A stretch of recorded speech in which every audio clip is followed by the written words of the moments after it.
ചർമ്മത്തെ പരിപാലിക്കാനുള്ള ഏറ്റവും നല്ല മാർഗങ്ങളിലൊന്ന് നിങ്ങളുടെ ചർമ്മത്തിന്റെ തനതായ ആവശ്യങ്ങൾ നിറവേറ്റുന്ന ഒരു ദിനചര്യയാണ്. നിങ്ങളുടെ ചർമ്മതരത്തിന് അനുയോജ്യമായ ശരിയായ ചർമ്മ സംരക്ഷണ ദിനചര്യ നിങ്ങളുടെ ചർമ്മത്തെ ആരോഗ്യകരവും ജലാംശം നിറഞ്ഞതും തിളക്കമുള്ളതുമായി നിലനിർത്താൻ സഹായിക്കും.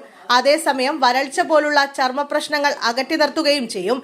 നിങ്ങളുടെ ചർമ്മ സംരക്ഷണ ലക്ഷ്യങ്ങൾ കൈവരിക്കാൻ സഹായിക്കുന്നതിന് ഒരുപാട് കാര്യങ്ങൾ ശ്രദ്ധിക്കേണ്ടതുണ്ട്. ഏതുൽപ്പന്നം എപ്പോൾ ഉപയോഗിക്കണം എന്നതിനെക്കുറിച്ച് കൃത്യമായ ധാരണയില്ലെങ്കിൽ ഗുണത്തെക്കാളേറെ ദോഷമാകും ഉണ്ടാകുക. ലളിതമായി പറഞ്ഞാൽ നേർത്ത ഉൽപ്പന്നങ്ങളിൽ നിന്ന് കട്ടിയുള്ളവയിലേക്ക് എന്നതാണ് ഇതിന്റെ അടിസ്ഥാന തത്വം. രാവിലെ ആയാലും രാത്രിയായാലും സ്കിൻ കെയറിലെ ആദ്യപടി മുഖം കഴുകുക എന്നതാണ്.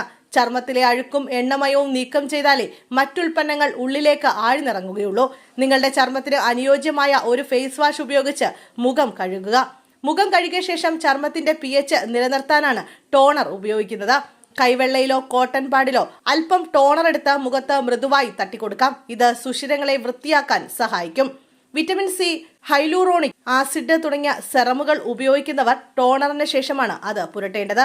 ചർമ്മത്തിലെ പ്രശ്നങ്ങൾ പരിഹരിക്കാൻ ഏറ്റവും കൂടുതൽ സഹായിക്കുന്നത് സെറമുകളാണ്.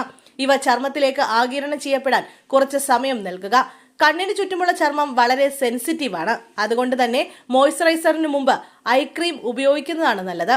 കണ്ണിന് താഴെയുള്ള കറുപ്പ് നിറവും ചുളിവുകളും മാറ്റാൻ ഇത് സഹായിക്കും. ഏതുതരം ചർമ്മമുള്ളവരും ഒഴിവാക്കാൻ പാടില്ലാത്ത ഒന്നാണ് മോയ്സ്ചറൈസർ. നമ്മൾ മുമ്പ് പുരട്ടിയ സെറമുകളെ ചർമ്മത്തിനുള്ളിൽ ലോക്ക് ചെയ്യാൻ ഇത് സഹായിക്കുന്നു. ചർമ്മം എപ്പോഴും ഈർപ്പമുള്ളതാക്കാൻ ഇതിലൂടെ സഹായിക്കും. പകൽ സമയത്താണ് സ്കിൻ കെയർ ചെയ്യുന്നതെങ്കിൽ അവസാന പടി സൺസ്ക്രീൻ ആയിരിക്കണം. വെയിൽ കൊണ്ടാലും ഇല്ലെങ്കിലും വീട്ടിനുള്ളിലാണെങ്കിൽ പോലും സൺസ്ക്രീൻ നിർബന്ധമാണ്. ഇത് ചർമ്മത്തെ അൾട്രാവയലറ്റ് രശ്മികളിൽ നിന്നും സംരക്ഷിക്കുന്നു. രാത്രിയിൽ സൺസ്ക്രീമിന് പകരം ഫേസ് ഓയിലുകളോ അല്ലെങ്കിൽ നൈറ്റ് ക്രീമുകളോ ഉപയോഗിക്കാം. ഒരു ഉൽപ്പന്നം പുരട്ടിക്കഴിഞ്ഞ് കുറഞ്ഞത് 30 സെക്കൻഡെങ്കിലും കഴിഞ്ഞിട്ട് വേണം അടുത്തത് ഉപയോഗിക്കാൻ. എല്ലാ ഉൽപ്പന്നങ്ങളും എല്ലാവർക്കും ഇണങ്ങണമെന്നില്ല. പുതിയൊരു സാധനം വാങ്ങുമ്പോൾ അത് ചെവിയുടെ പിറകിൽ പുരട്ടി പാച്ച് ടെസ്റ്റ് ചെയ്യാൻ മറക്കരുത്. തിളക്കമുള്ളതും ആരോഗ്യവത്തായതുമായ ചർമ്മം ഒരു ദിവസം കൊണ്ടുണ്ടാവില്ല. കൃത്യമായ ഈ ക്രമം പിന്തുടർന്നാൽ ഏതാനും ആഴ്ചകൾക്കുള്ളിൽ തന്നെ മാറ്റം കണ്ടു തുടങ്ങും.